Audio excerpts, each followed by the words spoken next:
The Delhi High Court has directed Yog Guru Ramdev to remove within 24 hours a video containing objectionable content against Hamdard, the manufacturer of Rooh Afza. The video was flagged for violating a prior court order that restrained him from making statements or sharing content targeting rival products.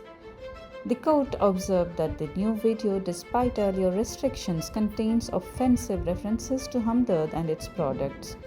It deemed the material prima facie contemptuous and warned of potential legal consequences.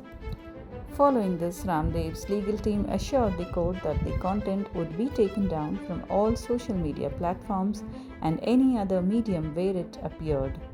The court has asked for an affidavit of compliance to be filed within a week and scheduled the next hearing for May 2nd.